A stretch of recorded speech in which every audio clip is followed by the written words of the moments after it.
सप्रेम जय महाराष्ट्र. गेल्या 2 दिवसांपासून आपण पाहतोय कशा प्रकारे शिवसेनेच्या खासदारांना बदनाम करण्याचा डाव आखला जातोय. शिंदे गटाकडनं हा डाव जाणीवपूर्वक आखला जातोय. आज जणू काय हा ट्रेंडच झालाय. ही एक प्रथा पडली जणू काय मीडियामध्ये. प्रश्न हे निष्ठावंतांना विचारायचे आणि मोकळीक ही गद्दारांना द्यायची. खरं तर मला मीडियाचं नवल वाटतं. जे प्रश्न तुम्ही शिंदे गटाला, भाजपाला, जे प्रश्न अजित पवार गटाला तुम्हाला विचारायला हवेत, ते प्रश्न आज तुम्ही निष्ठावंतांना विचारताय. काल ज्या वेळेस अरविंद सावंतांसमोर ज्यावेळेस मीडिया बसली, मीडिया त्यांनाच विचारते, तुम्ही लिहून द्याल का? तुम्ही ठाकरेंची सेना सोडणार नाहीत म्हणून लिहून द्याल? अरविंद सावंत साहेबांनी क्षणाचाही विलंब लावला नाही आणि तुमच्या तोंडावर ते लिहून दाखवलं. मीडिया लक्षात घ्या, ह्या माणसांना जर जायचं असतं ना, ती तेव्हाच गेली असती. मीडिया हे प्रश्न तुम्हाला त्यांना विचारायला हवेत की उद्या वारे फिरल्यानंतर तुम्ही इथेच थांबाल, हे तुम्ही लिहून द्याल का? उद्या तुमच्या डोक्यावरची मुकुट उतरली तर तुम्ही पुन्हा काँग्रेसमध्ये, शिवसेनेमध्ये याल का? किंवा इथेच थांबाल, या शिंदे गटासोबत निष्ठेने राहाल, या भाजपासोबत निष्ठेने राहाल, या अजित पवार गटासोबत निष्ठेने राहाल, हे आज आम्हाला तुम्ही लिहून द्याल का? घ्या ना जरा लिहून. मीडिया बघा जरा लिहून देतायत का? या गोष्टी तुम्ही करणार नाहीत. आज निष्ठावंतांना या सगळ्या गोष्टी तुम्ही करायला लावताय. खरं तर तुमचा तो अधिकार सुद्धा नव्हता. अरविंद सावंतांकडनं, शिवसेनेच्या त्या ठाण्या खासदाराकडनं लिहून घेण्याचा तुमचा तो अधिकार नव्हता, पण तरी सुद्धा त्यांनी तुम्हाला ते लिहून दिलं. आज विकाऊ पत्रकारांची कमी नाहीये महाराष्ट्रामध्ये, पण तुमच्याकडनं ती अपेक्षा आहे. तुम्ही स्तंभ बनू नका. 4था 5वा काय तो स्तंभ आहे लोकशाहीचा, बनू नका, पण कमीत कमी त्या स्तंभाची एखादी वीट होता येईल का, एवढा तरी प्रयत्न करा. तुम्ही सुद्धा जर असं वागाल तर कसं होणार मीडिया? एक लक्षात ठेवा, मी वंदनीय हिंदू हृदय सम्राट शिवसेना प्रमुख श्रीमान बाळासाहेब ठाकरेंचा शिवसैनिक आहे.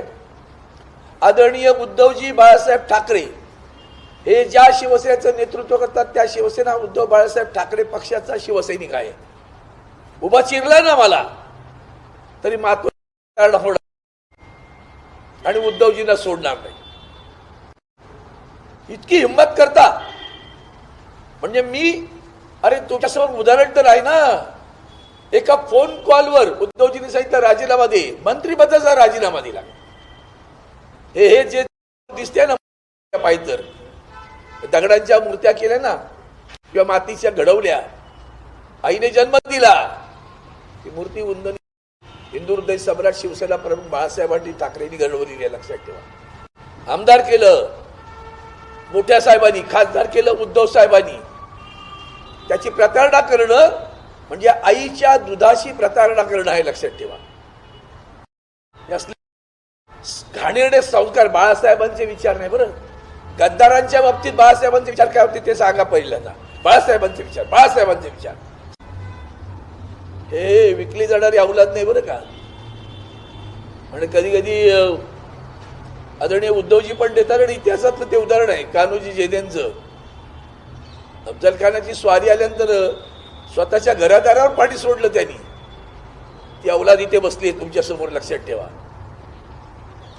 जगू तर उद्धवजी बाळासाहेब ठाकरे यांच्या शिवसेनेबरोबर आणि मरू तर त्या शिवसेनेबरोबर. तुम्ही लिहून देऊ शकता की मी लिहून देऊ शकतो. माझ्या स्टॅम्प पेपरवर लिहून घ्या. स्टॅम्प पेपरवर घ्या. काय कोऱ्या कागदावर घ्या. कोऱ्या कागदावर घ्या. येतो तुमच्या समोर लिहून. आणरे पॅड लिहून देतो मी त्यांना. अरे वा, असं आजपर्यंत कोणाशी वागलात का रे तुम्ही?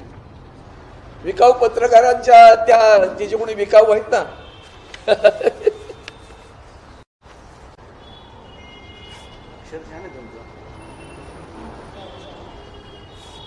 माणूस पण तसंच आहे.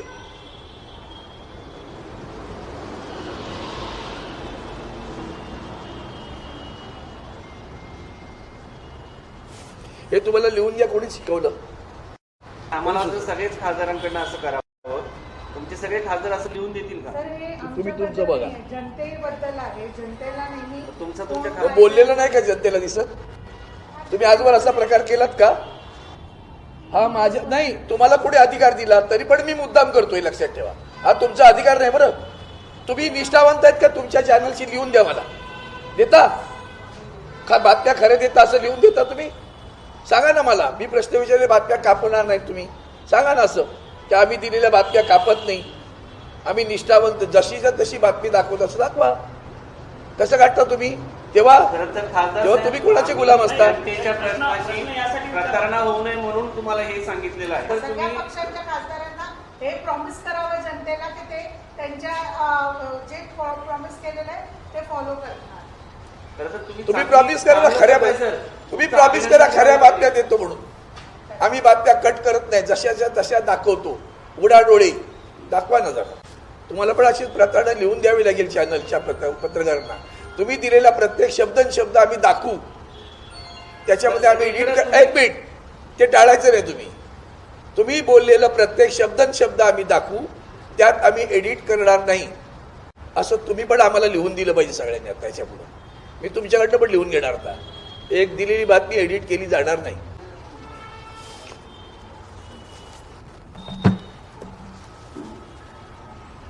मी राजीनामा दाखवलं तर आठवतं, तसं आता हे पत्र दाखवतो.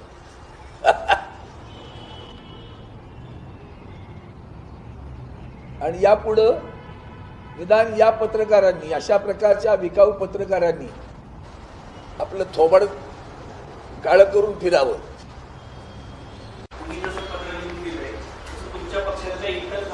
नाही, मला त्याच्याबद्दल मी असं मला प्रत्येकाने मला एक सांगतो तुम्हाला, हा तुमचा प्रकार तुम्ही कोर्ट नका स्वतःला समजू, कळलं का?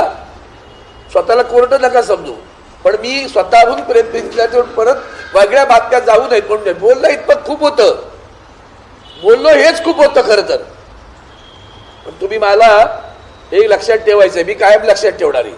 आणि यापुढे जेव्हा तुम्ही माझ्याकडे याल तेव्हा प्रत्येक पंतप्रधानांपासून सगळ्यांचं मी लेखी तुम्ही आणलंय का विचारणार, तरच मला प्रश्न विचारा म्हणून सांगणार. धन्यवाद. या व्हिडिओमध्ये अरविंद सावंतांनी एक न एक शब्द अगदी हृदयापासून सांगितला. खरं तर मीडियाला कळायला हवं होतं, परीक्षा घ्यावी तर कुणाची घ्यावी? अरविंद सावंतांसारख्यांची. तुम्ही कागदावर सांगितलात, नशीब छातीवर गोंदवून द्या नाही सांगितलात, त्या माणसाने ते सुद्धा केलं असतं. अहो, निष्ठावंतांची परीक्षा घेण्याचा मीडिया तुम्हाला अधिकार तरी आहे का? हा प्रश्न आपल्या मनाला विचारा. तुम्ही तुमच्या चॅनल्ससोबत, तुम्ही जनतेसोबत आणि तुम्ही खऱ्यासोबत किती आहात हे सर्वप्रथम कागदावर लिहून द्याल का? तुम्ही म्हणताय जनतेच्या मतांशी प्रातारणा नको म्हणून तुमच्याकडून आम्ही हे लिहून घेतलं. हीच हिंमत जरा देवेंद्र फडणवीसांना सांगा. विचारून दाखवा त्यांना की देवेंद्र फडणवीस, आपत धर्म शाश्वत धर्म काय सांगतो? राष्ट्रवादी काँग्रेसशी, अजित पवारांशी युती नाही नाही नाही, एक वेळ अविवाहित राहणं पसंत करू. कधी घ्याल लिहून? असं भविष्यात कधी तुम्ही खोटं बोलणार नाही तसं कागदावर लिहून द्या. नाही घेऊ शकत मीडिया तुम्ही. त्यामुळे भविष्यात अशी हिंमत शिवसेनेच्या निष्ठावंतांच्या बाबतीत करू नका. भविष्यात तुम्हाला खूप काही पाहावं लागेल मीडिया. आज आमचा नंबर आहे, उद्या तुमचा नंबर असेल. आम्ही जात्यात आहोत, तुम्ही सुपात आहात.